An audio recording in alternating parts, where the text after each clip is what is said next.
It's time once again for the City of Maple Grove Report. I'm Dave Kaiser from CCX Media. Thanks for joining us, along with Heidi Nelson, Maple Grove City Administrator. Welcome once again. Thank you. We have a few meetings to talk about, a work session on the 15th of August and also the regular council meeting, and a lot of information later in the program about some things coming up in the month of August and into September, so stick with us for that. Let's begin with the work session, and as we've talked recently, it is budget time. Yeah. First time the budget information goes before the council. Give us a little recap.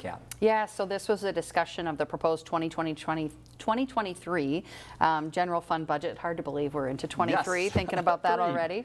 But we started our work at a staff level on the budget back in about June and have been working to put that information together and prepare for this presentation to the council here at the work session. Process from going forward, we need to set that preliminary levy by the end of September. So this likely will come back September 6th to set that preliminary levy, and then our budget hearing would be later in December. Some highlights from the proposed budget for this year: a few FTE requests that were received and reviewed by the council last night, adding an additional fire inspector to assist with some of the commercial and multifamily building inspections for fire safety and code enforcement, adding an additional park maintenance worker to help in our parks department, given the number of different park assets we've added in recent years, adding an embedded social worker in the police department. So this is a program, a collaborative program with Hennepin County, where Hennepin County covers 40% of the cost of the position. And so they would be a social worker that would work within the police department. It's a follow-up type position. Might go out on a call during the day, but it's really kind of stands in the position of doing that follow-up and coordination, and following up with calls that might have a need for social work services and being able to connect them in with services at Hennepin County. So support for that one there. And then a command staff change in the police department proposed. Currently in our leadership structure, we have 2 commanders and a captain, and this would elevate that captain position so that we would have 3 commanders going forward. And then adding some additional hours to our passport services, another 16 hours, kind of a revenue neutral item, doesn't really affect the budget. Our passports operates as an enterprise, but that would be an additional staffing position there. Increasing our road recon levy by $200,000. Our costs continue to go up on those projects, and so needing to make sure that we have those dollars there. Some inflationary adjustments, fuel and utilities continue to be a rising cost, not only for families but also the city, so needing to make sure that we're budgeting for that potential. So looking at a 4.91% increase in the levy, average homeowner impact right around that $40 a year. So there were some things that we needed to contend with in this budget that makes that increase just a bit more this year, but I think a pretty manageable levy here at 4.91%, so given where inflation is. So good review of the budget, and the council was supportive of staff's request, and so this will come back before the council on September 6th, as I mentioned, to adopt that preliminary, and then we would have our formal budget hearing at the first meeting in December. Very good. We'll discuss it a few more times as it makes its way through the process. Second item on the work session was Main Street project. A little update here and a change of something that people might see along the street. Yeah, so we, as we did put together the plans for this project, we had intended to repair those brick planter boxes that are out along Main Street that folks might be familiar with. There's kind of a bench wall, some seating area associated with those.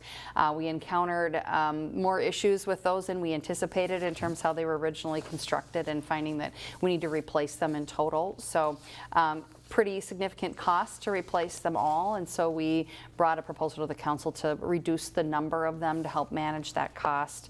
We also looked at a more kind of a flat curb type planting bed, but didn't quite seem to fit with what we have going on Main Street, and so we will proceed with that proposal to kind of reduce the number of them but replace those planter beds out there on Main Street. Very good. Let's get to the council meeting then on the 15th, about an hour long, of one item pulled from the consent agenda, and that was a donation, very nice donation from Costco Wholesale tell us who the recipient of this donation is. Yeah, Costco's been a great partner with the city, helping out with many public safety related items, and so this was a donation for the fire department prevention program, the summer safety fair. So $250 towards that program, Very nice. and very appreciative of that. And you're going to hear a little bit more about donations in just a second. Moving to the open forum, a few residents were up to speak about, again, Main Street and a little bit about the revitalization there.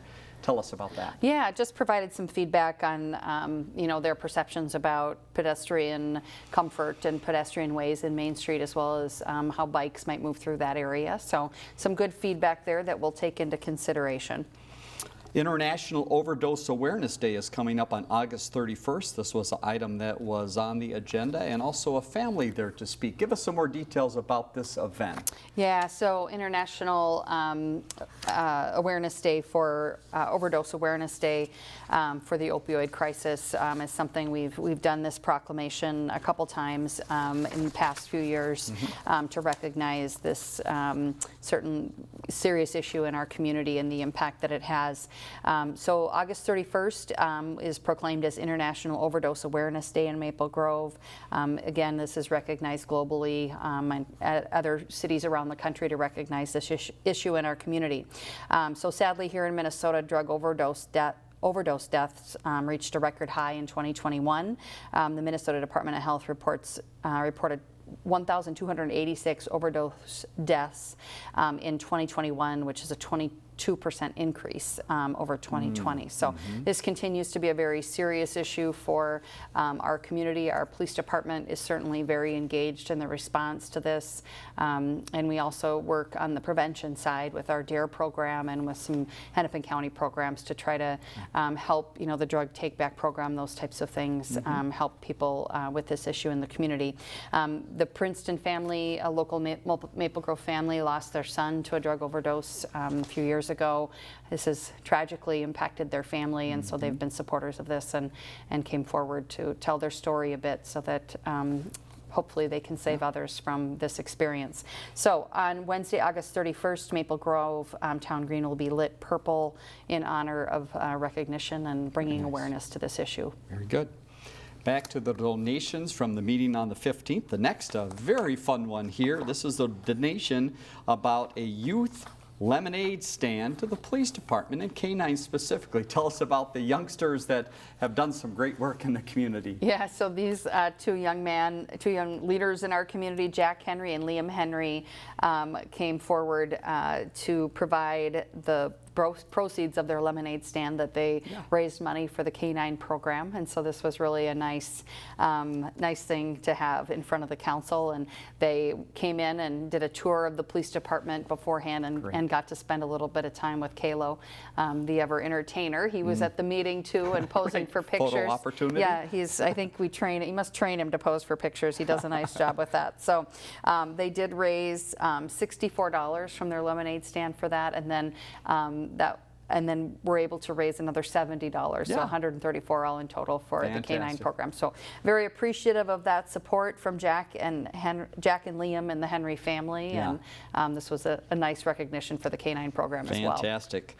Third donation, accepted donation from the Maple Grove Firefighters Relief Association. I understand this is something that happens on an annual basis and has a lot of interest in it as well. Yeah, so the Maple Grove Firefighter Relief Association, they have a pull tab operation, and so from those proceeds from that charitable gambling effort, donating $50,000 to the Maple Grove Fire Department to support fire prevention programs, an extractor program, which is basically washers and dryers for turnout gear for firefighters, and a couple other supporting pieces of equipment, extrication tools, those types of things. So really appreciate the Relief Association turning this money back to the department to help with securing equipment and things to help keep firefighters safe, as well as supporting other programs in the community. So thanks to Chief Bush for coming forward and making that presentation. Now to public hearings at the meeting on the 15th. Two were held. One was an off-sale intoxicating liquor license for VZ Inc., doing business as MGM Wine and Spirits. I understand this is a business ownership change. Yeah, so this is for the MGM Wine and Spirits up off of kind of County Road 30 area. Just a change in ownership here, and so this was for their off-sale intoxicating liquor license, and then they had a tobacco license on the consent agenda earlier. So this one gained approval. Next, after 10 years, hard to believe 10 years, the Maple Grove Wellhead Protection Plan for 2022, the amendment comes up. Again, give us a little background on this, why this is so important for the city and takes the place of a public hearing. Yeah, so every 10 years we're required to update our wellhead protection plan, and it really lays out the city's strategy and plan of action for managing and protecting the drinking water supply from health risks. So all of our wells are located somewhat in the kind of the northeast part of the city, and so not much has changed about that area, but we always have to go through an assessment of what risks or contributing factors there might be in that area that could affect the drinking water supply, and then come up with a plan about how we're going to manage that and mitigate those things. So not a lot of changes to the plan, but as we're required by the Minnesota Department of Health to update that every 10 years and then hold this public hearing. This will eventually come back to the council once the comment period is over for approval. Yeah, very thorough presentation on a PowerPoint, so if you're interested, you could watch that council meeting. Now to community and economic development, a few items to touch on here. Sweet Living, we've talked about this a little bit. Give us again a little background on the action that was held at the meeting. Yeah, so this is a project out by Hy-Vee on the west side, 101 Bass Lake Road area. Sweet Living is a memory care facility, very residential looking in style, one story. So it'll sit kind of between the neighborhood and the Hy-Vee store. So kind of a nice, buffer use there. This one gained approval here, and this one is for 32 units on about a 2-acre site there up behind Hy-Vee. So this one will be probably moving forward. If not this fall, for sure in the spring. All right, watch for that coming. Other items, just to look at the calendar ahead, August 29th, the Planning Commission has been canceled. The next one will be on September 12th. And a new business to town is Kingdom Coffee. Where's that located? And they have an event coming up as well, I believe. Yeah, they're going to be celebrating their ribbon cutting this coming Friday at 1 o'clock. Kingdom Coffee is located in the former Dunn Brothers space right there on Main Street. So they've made some branding changes and some updates aesthetically to the space inside. And so if you haven't been, they will be celebrating their ribbon cutting tomorrow afternoon. Just stop by. Yeah, great corner there. All right, Engineering Public Works, time to give you a little update, and this will involve road construction and things going on the streets. First is Rice Lake Road. People might see some cones out there. What's going on? Yeah, so Comcast is doing some work in the right-of-way along Rice Lake Road, and they're dealing with some access to sidewalks and that kind of thing. So some cones in that area to pay attention to. On Weaver Lake Road, we continue the work on the retaining walls out there. They've removed the old retaining walls that were failing on us, and you'll start to see that new wall being constructed in the coming weeks here. And then our street reconstruction program, our projects for this year continue to kind of bump along here. We have run into some issues down in the West Eagle Lake area, kind of with CenterPoint Energy and the location and replacement of some utilities down there. So that may delay things a bit in that area, but otherwise continue to move along just fine. Final item, move ahead to administration items, and the first was approval of community center expansion and renovation project resolution and the ballot language. Yeah. Give us again a little background of the discussion there, and we're going to talk about this in a minute, a little bit more about some events coming up, but first the discussion at the meeting. Yeah, so as folks are aware, we have been working on a project to expand and renovate the community center. Community center was built in 1997, so edging over 25 years old now, well-worn, well-loved, well-attended, and in need of some reinvestment. We had gone to the legislature in 2021 to request authorization to go to the voters to ask for a local option sales tax to assist in funding that. And so we received that authorization from the legislature in 2021, and now we'll be going to the voters this fall to ask that question. So this process, we've had a couple work session discussions about this to kind of settle on the language, and so last night was the formal action to approve that ballot language. That'll get submitted to the county auditor's office, and then that due date was for August 26th to make it to the ballot in time for absentee voting to start September 23rd.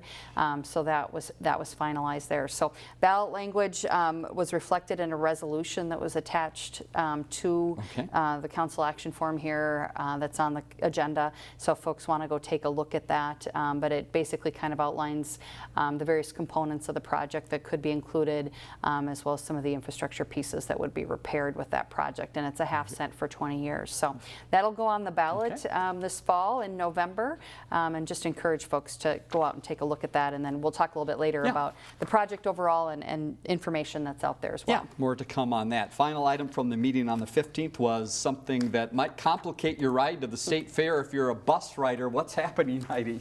Yeah, so State Fair, hard to believe that's upon us as well. It means summer's over, which is a little sad. But again, no bus service from Maple Grove in years gone by. We have been a location for the weekend bus service, but just the lack of drivers that they're continuing to experience doesn't allow for that service to be there. So continue to look on the website for the State Fair to see where those parking and bus services are available. Right, and similar things happening in other suburbs here in the Northwest, so do go check before you go to one of those spots.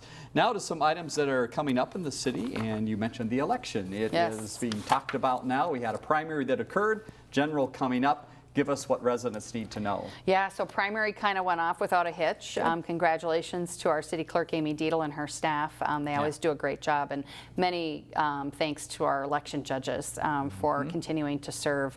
We were benefited this year. We were able to reduce our precinct count down from 24 to 15.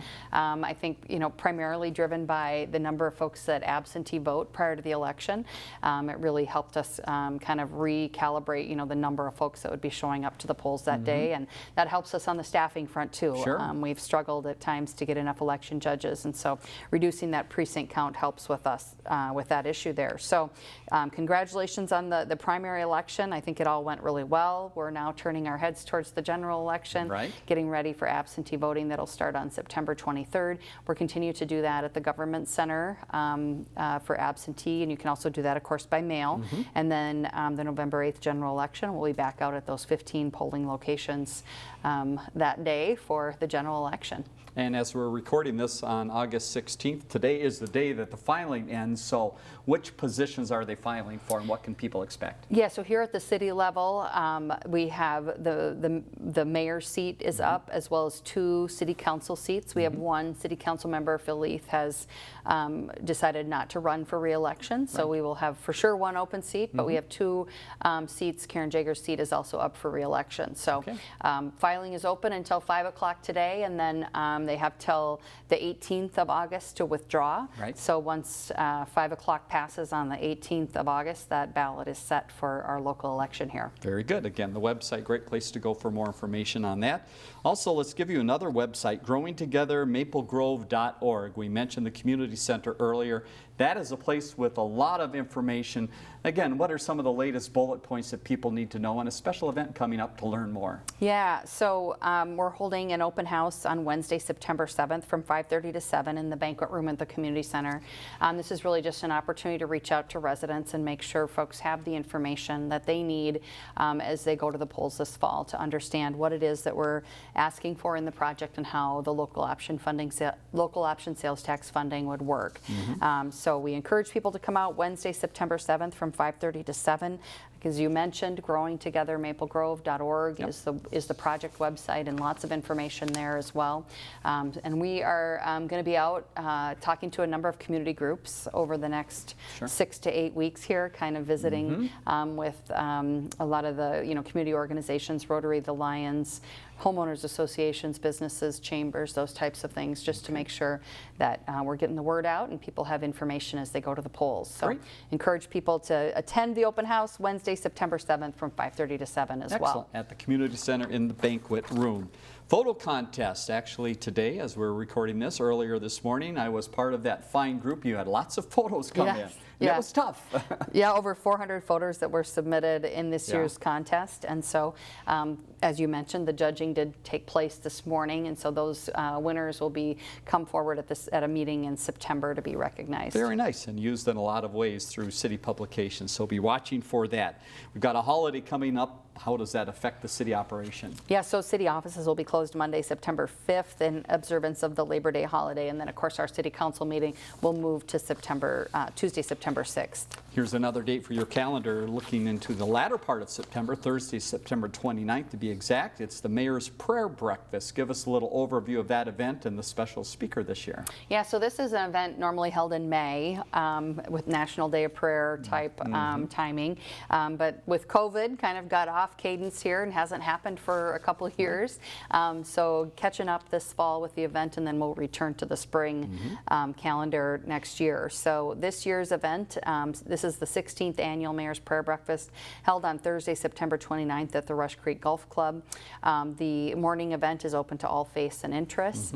It includes music, a buffet breakfast, keynote speaker Jake Veneta, who's the founder of the Breakfast Club that provides ministry to youth in more than 10 communities, including Maple Grove. Excellent. Registration for seats and sponsored tables starts August 18th and runs through September 15th, and you can visit eventbrite.com to purchase tickets and register. Yeah, great event. So go look for more information as we head through the latter part of summer here. Still thinking about the water. Yeah. What's the update on water restrictions? Yeah, we've had some rain of recent, Yep, but we continue that's to nice. kind of be in a drought status here. So just a reminder that Maple Grove prohibits outdoor lawn watering, including gardens, from 10 a.m. to 6 p.m. Okay. on all days. And then we do encourage people to follow that odd, even schedule. So if your house number ends in an odd number, you can water on the odd days, those types of things.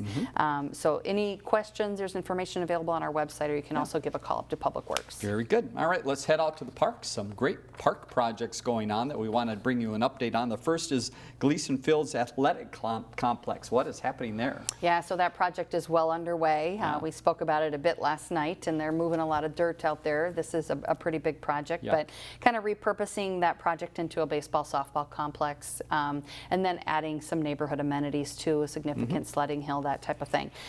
We are hoping to have turf being installed within the next 4 to 6 weeks, and then and field lighting has been installed. So we're working towards being ready for next spring season. We do have a park board tour coming up September 15th, so we'll be out, or I think it's the 18th actually, we'll be out touring that Gleason Fields project just to kind of get a sense of where it is in its progress. So lots of activity out there off of 101. And then we have the Lakeview Knolls park improvements. This is a site that has been studied for a new pickleball complex up there off of County Road 30. Very popular sport. There are some pickleball courts there at Lakeview Knolls, but this would add to that facility and add a significant number of courts there, make that more usable. It's right up along County Road 30, so they're going to be relocating a couple of those ball fields up there and repurposing them into T-ball specific ball fields, and so kind of shortening them up a little bit to make room for the new pickleball facility up there. And they're hoping to have that in and ready to go by Maple Grove Days next year. All right, many reasons to get active and take a peek when you drive by those facilities. One final note to pass along. Let's head to mid-September now. Rockin' the Grove, different name to a fun event. When is it? Who's coming? Yeah, so Rockin' the Grove, which is formerly known as Concert on the Lawn, is set for September in Central Park. Dates are Friday, September 16th and Saturday the 17th. This event is presented by the Maple Grove Lions Club Foundation. Friday night music is provided by Hairball with special guest Arena, and then Saturday entertainment has 3 performers, Cole Allen, Anderson Daniels, and the Devin Worley Band. So 2 fun nights of music there in September. The performance schedule, tickets, and event info are available at maplegrovelions.org. Yep, and again, Central Park, the spot for all of that fun in September. Well, Heidi, thank you so much again for the information, the update of what's new in the city. Let's leave you with the website and also the next council meeting date in case you're interested to find out more about some of the items we touched on. A lot of information passed along today. And as you see, that next meeting is Tuesday the 6th because of the holiday. MapleGroveMN.gov down at the bottom of the screen. A lot of information there about some of the items we touched on, some of the things that are coming up in the city. For Heidi Nelson, I'm Dave Kaiser. Thanks for joining us on the City of Maple Grove Report.